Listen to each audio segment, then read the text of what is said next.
How's it going, everybody? Adam here, back at East Aaron Garage.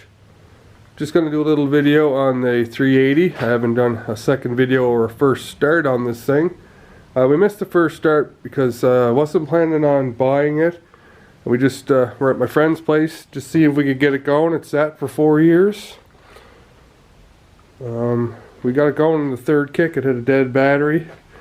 We just charged up the battery and started booting on it, and we couldn't see my buddy's house from his garage door. So I drove this thing. I got it late summer. It's Christmas week now. Let me see, what did I do to it? Just pretty much charged up the battery, put air in the tires, and drove it. I've never had a 2-stroke before, let alone a 3-cylinder. The original paint on this was teal. There was chips in the paint that you could see. There's a little exhaust repair there, but it's got the original pipes as far as I can tell. The front fender, apparently, just like the 750s, is rotten and crusty, but a new one is like $300+ US, so there's no way I can put that much in a fender for what I pay for this whole bike. Kickstart only.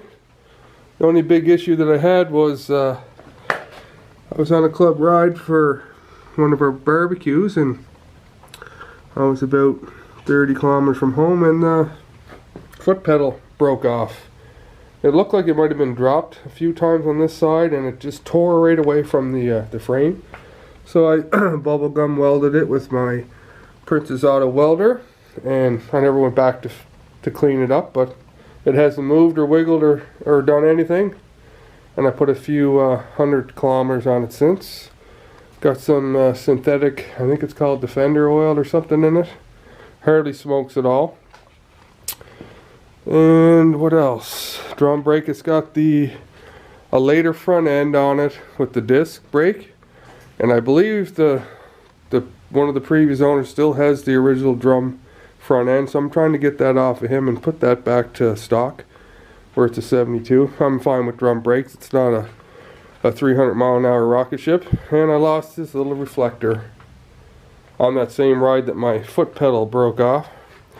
All the vibrations and stuff, but this one is still here, so I'm on the hunt for one of those. And none of the dash lights work, but the tach and speedometer, everything works.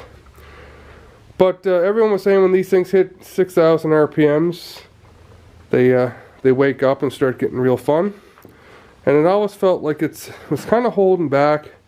I checked the sync on the carbs and the timing and everything, it seems dead on. Plugs are reading half decent. Just starting to get used to the 2-stroke thing. So somebody suggests I pull the baffles to see there might be packing and stuff in there that might be gummed up or anything. So this is my first experience with anything like that. So I'm going to set the camera up and I'm going to pull these baffles out. The 2 little ones for the middle cylinder. This one is all, and this, I don't know if you can see it, it's all bent up and chewed up. And this one looks to be a different size, but the outer cylinders look like they have normal looking baffles. So we'll just set you up on the tripod and pull these things out. So I went ahead and I pulled the screws out of the baffles. This one had the regular stock little screws, and my JIS screwdriver fit perfect. This one here didn't have any and was loose, and this one here had a tech screw stuck in it. So let's start with the big ones. I haven't opened these up yet, so they're just clogged up. Well, it's got a little bit of dirt and stuff on it. There's some oily residue in there. I'll never get my camera in there, but let's get my electrical fish tape. I guess not just electrical, but I'm an electrician, so let's see if these things are plugged up or anything. I've seen a cross section of one of these pipes I'm on a Facebook group, 380 owners, and they showed a cross-sectional section of these mufflers. Oh God, I'm right into the engine. Oh yeah. Anyway, it doesn't seem, there's hard, you couldn't tell much on there, but it's definitely not blocked anyway. And they showed all the little chambers, the spacers that are welded inside, so. Alright, let's take this second one out. Yeah, this end of this is pretty manual.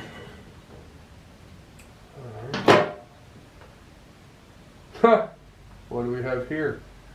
I don't know if you can see that on camera. This tube is totally blocked off. It's caked up until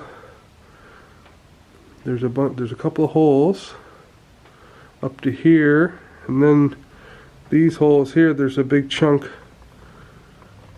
blocking that off.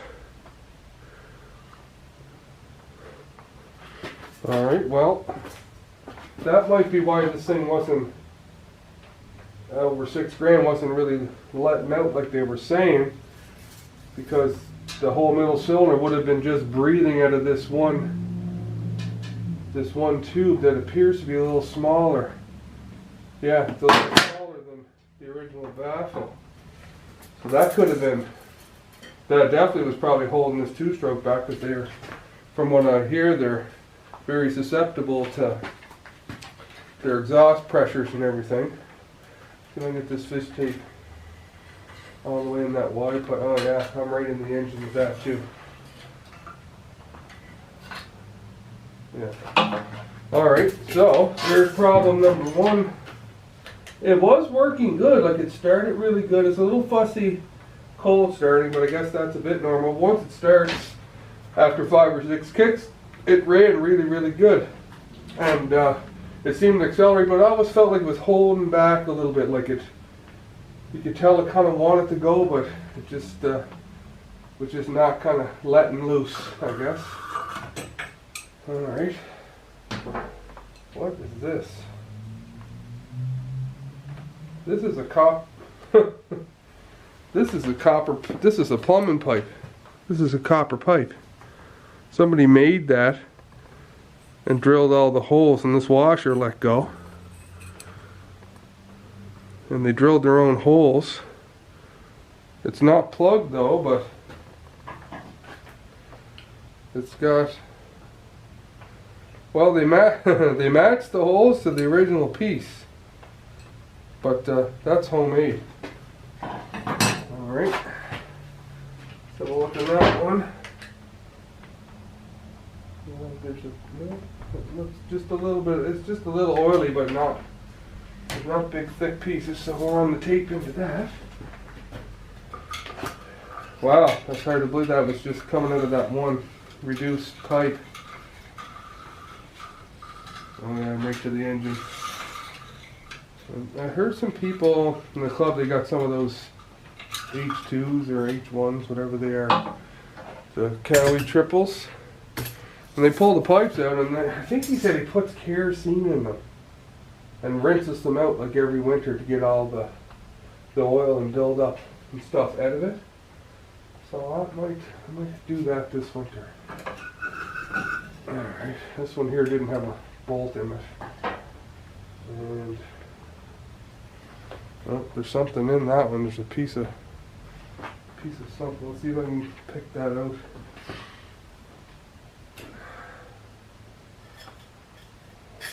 What the heck is that? Looks like it's a piece of a screen. I wonder if these had screens or something in them for spark arresters, but there's none in any of the other ones. There's a piece of it on this outer one. And that was stuck crossways, and oh, there's more. Oh, there it goes. Stuck crossways in that pipe. Let's have a look in there. There is some of that screen in there. There's some pieces of it I can see. Let's check this out first. What I think I'm going to do, I haven't started this thing up in about a month or so, And I think I'm gonna start it up with the baffles out in case there's something in there, stuff in there still, and then might blow some of that out.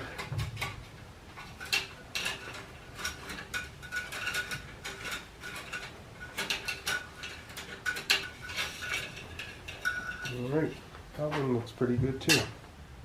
See if we can pick out some of that stuff that's in that baffle, see what it is.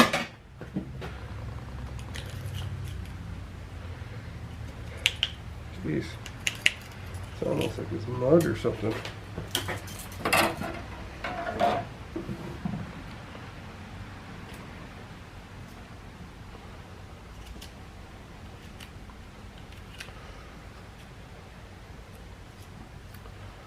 I don't know what got on that into that, but it's the opposite end of the pipe. To kind of, if you put it into a mud bank or something, I could see it being in the end, but it's been here for a while by the look of the rust in here. Get some of that to come out. And the end of that baffle was all mangled up, so I don't know what the story was on this one. There you go.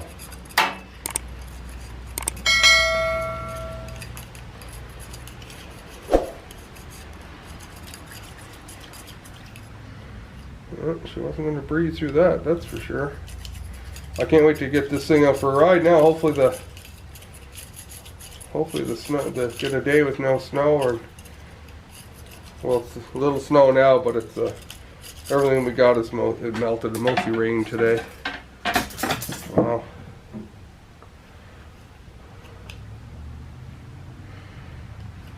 Maybe this winter I will take the pipes off and flush them out, but I'd like to take it for a little drive first just to see.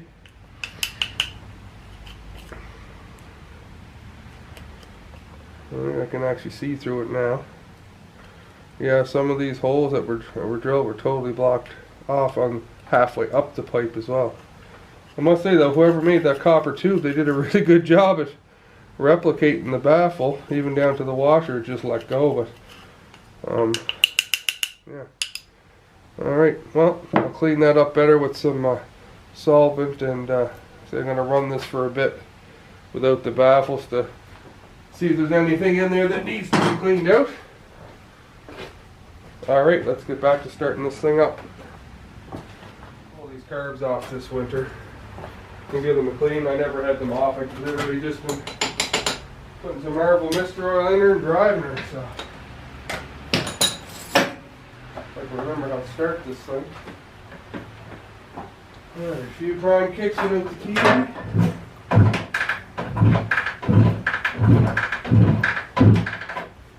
Alright, key on.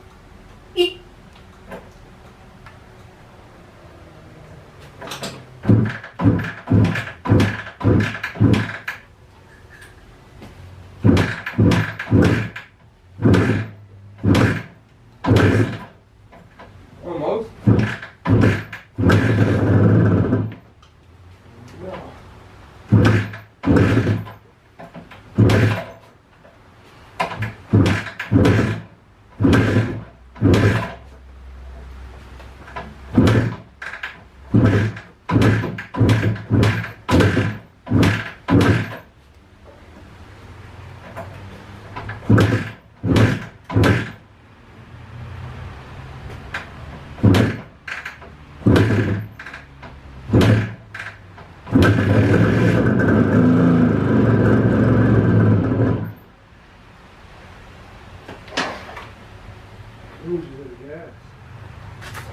I just looked on the odometer trip, and it's up to near where the bike is empty, so it may very well have been at a gas. But it's good when you start. So, couple more prime kicks. Key on.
go. See, this one's a little smokier than the other ones. I noticed that a little while ago, but wondering with all the imbalances if it's just a little richer, or maybe the carb is probably, it might not be adjusted properly.